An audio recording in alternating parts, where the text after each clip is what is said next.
कुलदेवी का चमत्कार कैसे नास्तिक रॉकी बना आस्थावान, सच्ची घटना। चमत्कार देखा है जिसने आपकी सोच को पूरी तरह बदल दिया हो। ये कहानी है राकेश उर्फ रॉकी की, जो एक नास्तिक और देवी देवताओं में कोई विश्वास नहीं करता था। लेकिन एक घटना ने उसकी जिंदगी बदल दी। उस दिन जब उसने गांव की फसलों में आग लगाई, तो वह देखना चाहता था कि कौन सी कुलदेवी बचाने आएगी। पर जो हुआ, उसने उसकी सोच को पूरी तरह हिला कर रख दिया। क्या था वो चमत्कार? कैसे रॉकी का नास्तिक से आस्थावान बनने का सफर शुरू हुआ?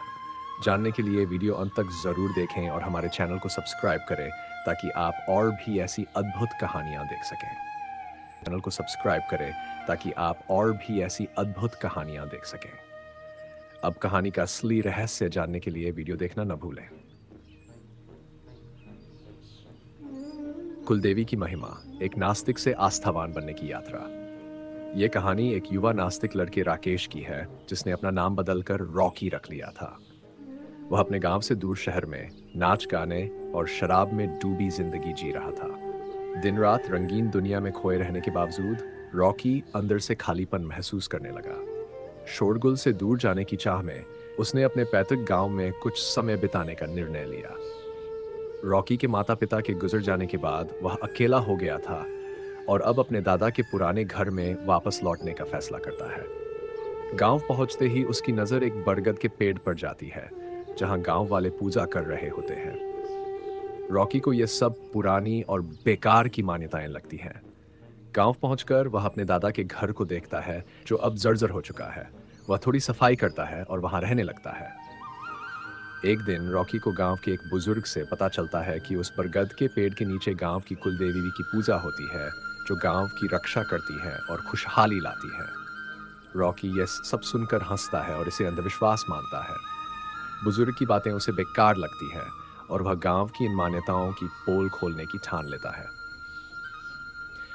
अगले दिन वह गांव के लोगों को खेतों में पूजा करते देखता है।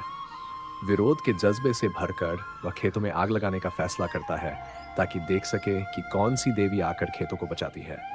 रॉकी खेतों में आग लगा देता है और गांव की ओर भाग जाता है, ताकि किसी को शक न हो। लेकिन जब वह अपने घर पहुंचता है, तो देखता है कि उसका घर ही आग की लपटों में जल रहा है। गांव वाले आग बुझाने में लगे होते हैं। रॉकी हड़बड़ाते हुए पूछता है कि यह आग कैसे लगी, तो गांव वाले बताते हैं कि अचानक उसके घर से धुआं निकलने लगा था और फिर आग फैल गई। तभी गांव के लोग सुनते हैं कि किसी ने फसलों में आग लगाने की कोशिश की है और वे सभी खेतों की ओर दौड़ पड़ते हैं।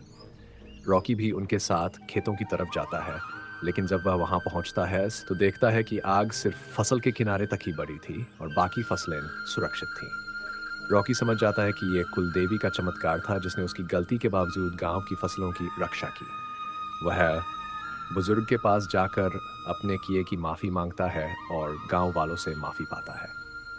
अगले दिन रॉकी कुलदेवी के बरगद के पेड़ के नीचे जाकर पूरे विधि विधान से पूजा करता है और अपने भविष्य के लिए आशीर्वाद मांगता है। इस घटना ने रॉकी को नास्तिक से आस्थावान बना दिया और उसे यह एहसास कराया कि विश्वास और आस्था का बल कितनी बड़ी चीज होती है। कुलदेवी की महिमा ने उसकी जिंदगी को पूरी तरह से बदल दिया था।